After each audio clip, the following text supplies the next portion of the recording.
Entendido isso, nosso próximo tema é: o que é preciso para que o homeschool seja praticado de forma estruturada, segura e completa?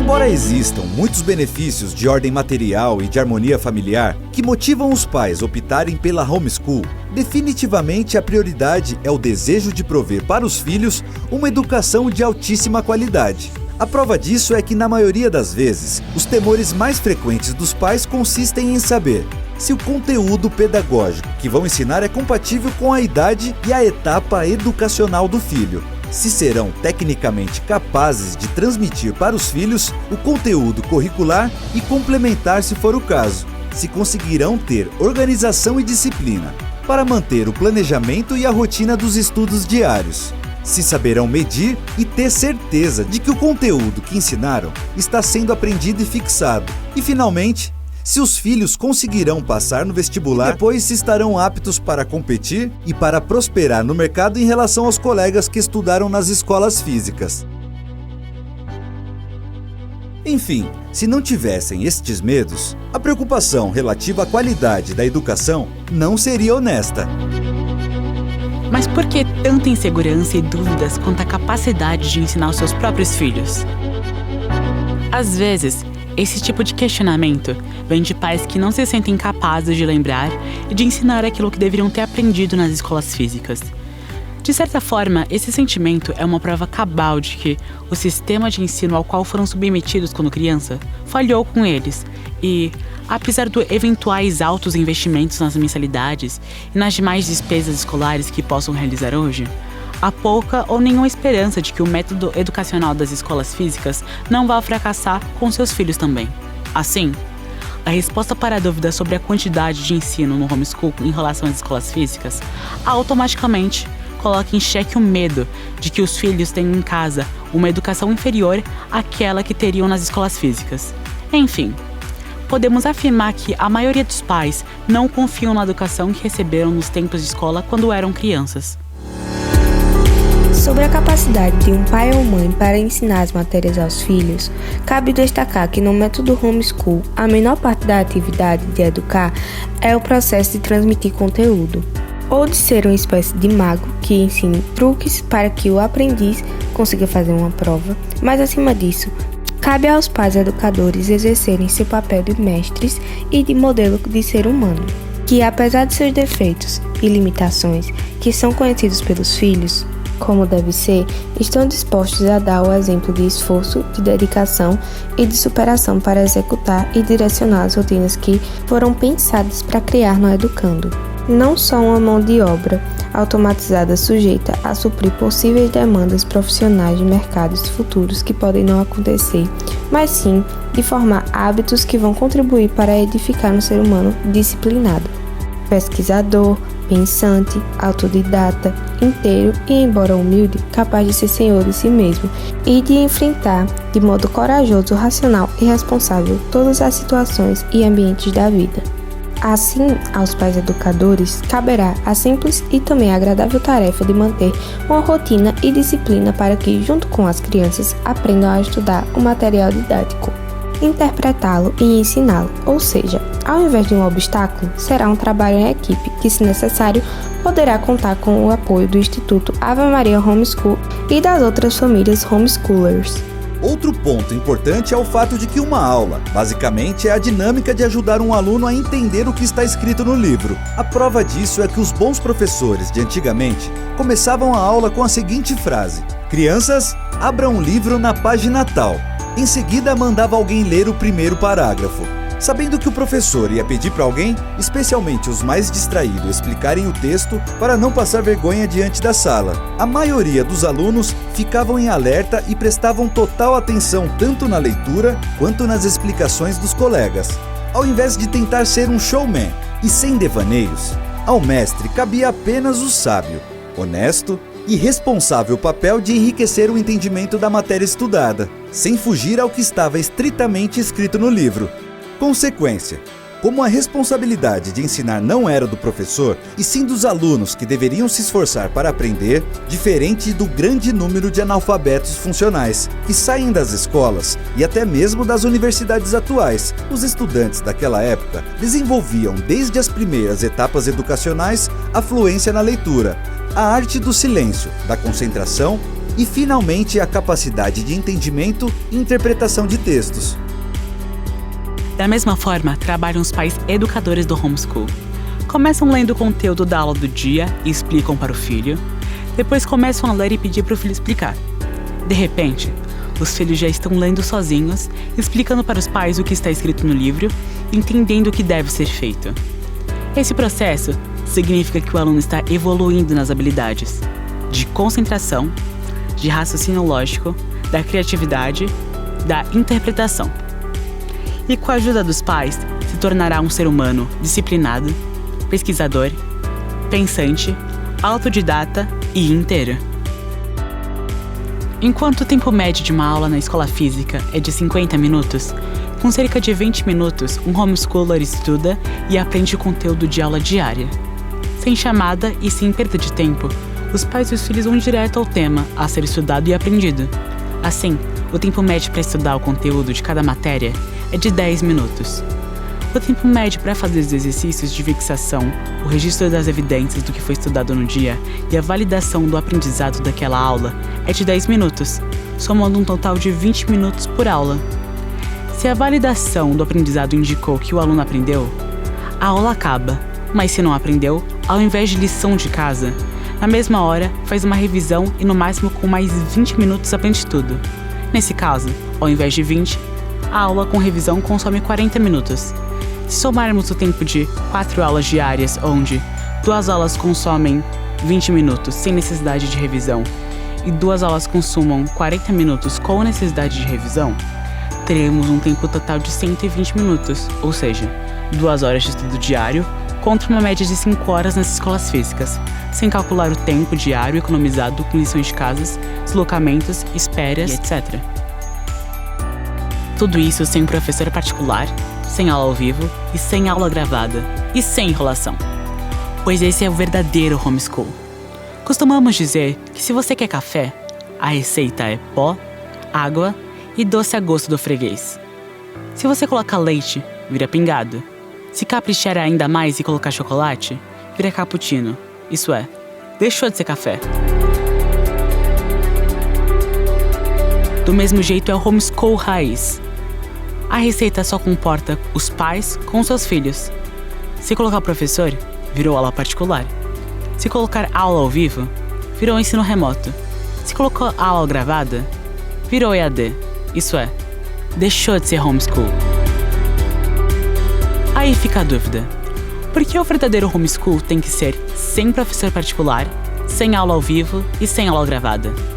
Porque, para os filhos, homeschool com professor particular, com aula ao vivo ou aula gravada, faz com que os alunos pensem que a responsabilidade dos estudos é de quem ensina, não deles que devem se esforçar para aprender. E para os pais, estes ficam tentando em abdicar da educação dos filhos para os recursos externos. Aí deixam de acompanhar a evolução do aprendizado e, sem controle, homeschool se torna um desastre. O sonho vira um pesadelo. E também seria ilegal, já que a lei não permite que os alunos menores de idade estudem sem a supervisão presencial de um adulto. Outra coisa é como vimos, além desses recursos externos não funcionarem, eles fariam o homeschool ficar mais caro, e o tempo de estudo seria desnecessariamente mais extenso. Ou seja, seria pura perda de tempo e de dinheiro. Assim, no método homeschool, pais educadores e filhos estudantes estão sempre alinhados com relação ao que está sendo aprendido, e sendo individual é verdadeiramente um ensino personalizado, que, embora também parta da linguagem escrita e falada, passando pela matemática, línguas e ciências, transcende o acadêmico para o empreendedor, o profissional, o religioso e o integral, fazendo de ocasiões corriqueiras como preparar uma comida, fazer um churrasco, um bolo, arrumar a casa, ajudar nas compras, descarregar o carro, realizar um passeio, uma caminhada, uma ida ao museu, sejam sempre oportunidades para aprender, Pois, mais que professores divididos com vários alunos, os pais são modelos de virtude, que além de autoridade parental, têm vínculo afetivo e por isso a capacidade única de conhecer em profundidade cada filho e assim tratá-lo de modo individual e pessoal, dirigindo-os por meio de uma educação que não é conteudista nem utilitarista e sem os riscos ideológicos e doutrinários que poderiam acontecer fora de casa. Portanto, o método homeschool, além de produzir economias diretas e indiretas relativas à mensalidade escolar, ao material didático, aos uniformes, ao transporte, às férias, à produtividade, à socialização, à qualidade de ensino e de vida, à segurança, ao ritmo, ao mérito, ao foco, ao tempo, à prática, ao amadurecimento, à proteção e às relações emocionais, é um modelo de educação produtivo e eficaz, que é aplicado sem as perdas de tempo dos deslocamentos, intervalos e esperas, das limitações de suporte individualizado e as restrições de produtividade às quais são reféns os métodos e os processos educacionais das escolas físicas. Mas depois de explicar tudo isso, algum pai ou mãe ainda pode pensar que não vai conseguir praticar o homeschool com seus filhos. Neste caso, em primeiro lugar, vale lembrar que, além dos próprios conhecimentos e habilidades, os pais podem recorrer à ajuda da equipe pedagógica do Instituto Ave Maria Homeschool e ainda recorrer à interação e à troca de experiência com as outras famílias, pais e filhos homeschoolers. Sem esquecer ou destacar as infinitas fontes gratuitas de pesquisa e de conhecimento disponíveis na internet, como por exemplo, Khan Academy, Wikipedia, Google e YouTube. Mas para ajudá-los a resgatar a confiança nas suas potencialidades, convém lembrar os pais dos desafios que já superam e de alguns grandes feitos que já realizaram, quando, por exemplo, se casaram e depois quando tiveram os filhos, ou até mesmo quando for preciso escolher a primeira escola das crianças. E ainda, o quão difícil foi ter a coragem para deixá-los lá e dentre outros tantos desafios no campo pessoal e profissional. Estas realizações ajudam a compreender que a superação é um dom natural e um bom exercício da vida, de modo que, tendo em vista os benefícios, as economias e a liberdade do método homeschool para a família, a decisão de se tornarem pais educadores e de adaptarem as rotinas da casa são, na verdade, mais que o pequeno esforço, mas uma preciosa oportunidade para repensar a qualidade e melhorar a felicidade da família. Conclusão: assim como andar de bicicleta, o fato é que se os pais considerarem a quantidade de lições de casas diárias e os trabalhos escolares que já têm que fazer junto com os filhos, eles vão perceber que sempre praticaram o homeschool, com a diferença que desperdiçam muito mais tempo, dinheiro e qualidade de vida com a educação do que seria realmente necessário. Portanto, adequar a rotina da família para o método homeschool, aprender a estudar o material didático junto com as crianças, interpretá-lo e ensiná-lo é um obstáculo muito menor do que os que já foram superados em outros momentos e desafios da vida. É mais ou menos igual andar de bicicleta, um novo emprego ou como aquela promoção.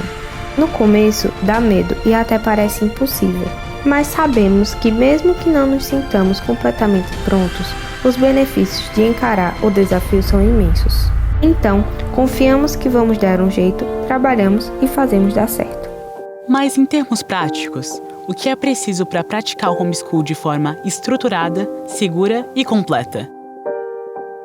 O primeiro passo é conseguir um bom material didático, mas, para que consigam ter a segurança educacional e a segurança legal, convém que a escolha do material didático observe alguns critérios, tais como: 1. Conteúdo, compatível com a idade e a etapa educacional do aluno.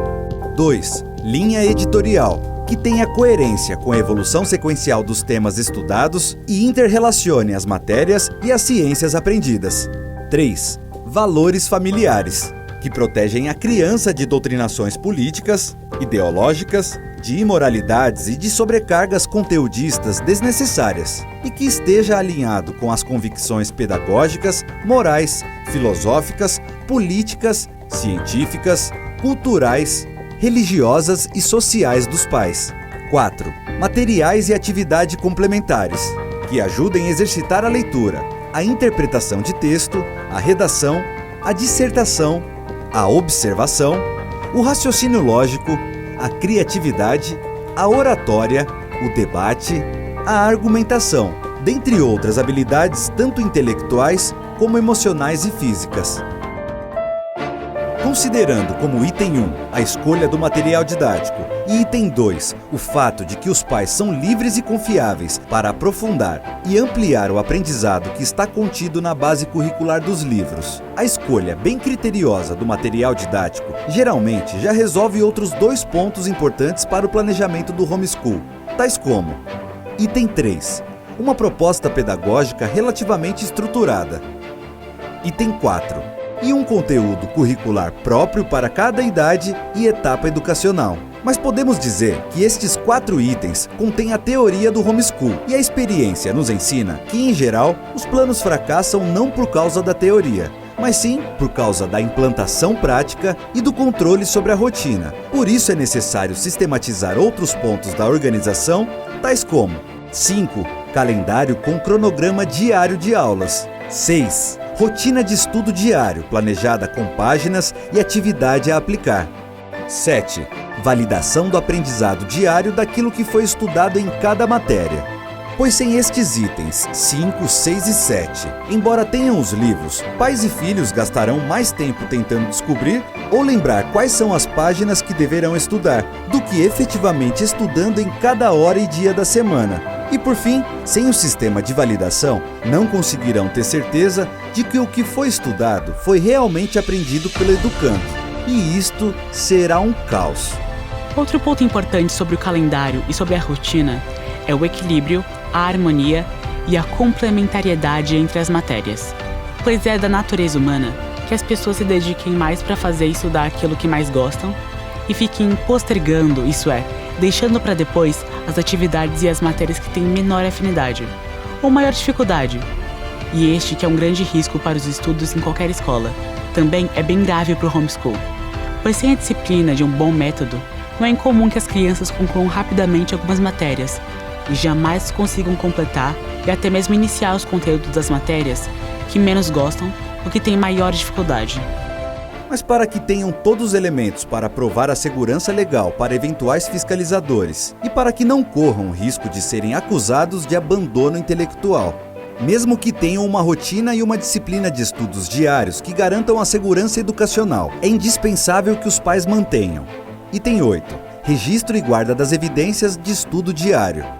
9. Registro e guarda das validações de aprendizado. Neste sentido, é indispensável que tenham bem definidas. 10. As trilhas de aprendizado de cada matéria para a evolução das aulas. 11. Registro e guarda das evidências de atividades normais, extras e de socialização. 12. Registro e guarda das avaliações bimestrais de conhecimento e as notas. 13. Avaliações anuais que certifiquem que tudo foi estudado e aprendido no ano. 14. Rotina e registro de atividades pedagógicas, esportivas, culturais e de lazer extracurriculares para aplicação prática do aprendizado e para o desenvolvimento social, intelectual, cultural, científico, emocional e físico do estudante. 15. Atividades de lazer, celebração e socialização com outras famílias homeschoolers. Guarda permanente de todas as evidências educacionais das etapas concluídas. Os processos listados até aqui não tratam da ideia de escolarizar o homeschool, nem de colocar limites para a liberdade educacional das famílias, muito menos de deixar brechas para a prática de libertinagem com a educação. Mesmo porque, ao contrário do que muitos imaginam, em geral as famílias educadoras têm uma disciplina, um comprometimento, uma rotina de estudo e uma organização de vida estruturada de modo muito superior à maioria das famílias que educam seus filhos nas escolas físicas. Portanto, sistematizar o processo significa proporcionar para os pais uma metodologia completa, que dê para eles os parâmetros para realizarem com clareza, previsibilidade, uniformidade, constância e de forma personalizada com cada filho o método homeschool, que, se praticado com inteligência e responsabilidade, conforme o material didático e os procedimentos propostos, farão com que esses pais consigam gerenciar, isso é, que sejam capazes de executar, monitorar, medir, ajustar e constatar que o conteúdo do cronograma diário de aulas e a evolução do aprendizado foram cumpridos por meio da aplicação das respectivas trilhas de aprendizado, que, em função da idade dos filhos, são próprias de cada etapa educacional.